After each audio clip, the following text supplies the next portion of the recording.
kita harus mewaspadai proses radikalisasi yang dijalankan oleh kelompok-kelompok jaringan terorisme melalui sosial media yang secara masif terjadi peningkatan di berbagai daerah di seluruh dunia.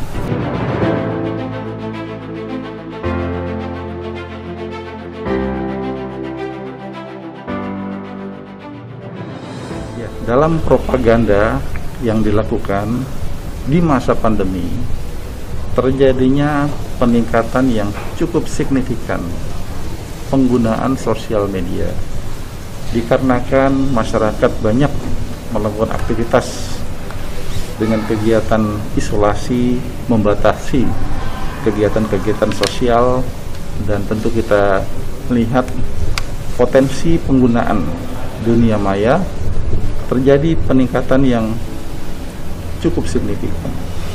Seiring dengan itu, fenomena ini global, terjadi juga di berbagai belahan dunia, dan bahkan dalam working group United Nations Anti-Terrorism telah mengingatkan kepada semua, kita harus mewaspadai proses radikalisasi yang dijalankan oleh kelompok-kelompok jaringan terorisme melalui sosial media yang secara masif terjadi peningkatan di berbagai daerah di seluruh dunia. Jadi pola itu semakin meyakinkan kepada kita semua bahwa mengedukasi masyarakat untuk mewaspadai penggunaan sosial media di dalam mengantisipasi adanya penyampaian paham-paham radikal yang mengarah terorisme, ini adalah sesuatu yang program yang juga menjadi prioritas kita. Dan bahkan kita tentu tidak bisa sendiri, kita mengingatkan kepada semua elemen masyarakat bahwa dalam penggunaan sosial media tentu kita harus waspada adanya informasi yang dapat memprovokasi, melakukan penghasutan, mengajak pihak-pihak masyarakat luas untuk sepakat dengan apa yang mereka sampaikan. Nah, ini tentu kita harus imbangi dengan literasi dan edukasi sehingga masyarakat pada akhirnya dapat dengan bijak memilih mana informasi yang bermanfaat dan mana informasi yang justru berpotensi membahayakan masyarakat, dikarenakan informasi itu termasuk tidak sejalan dengan nilai-nilai hukum yang ada di negara kita, termasuk tentunya juga dengan jati diri kita sebagai bangsa Indonesia yang berlandaskan ideologi Pancasila. Saya pikir itu. Ya. Itu. BNPT bersama dengan PPATK bersama dengan beberapa lembaga lainnya memiliki kegiatan dalam sebuah wadah Satgas DTT-OT, daftar terduga tersangka dan organisasi terorisme.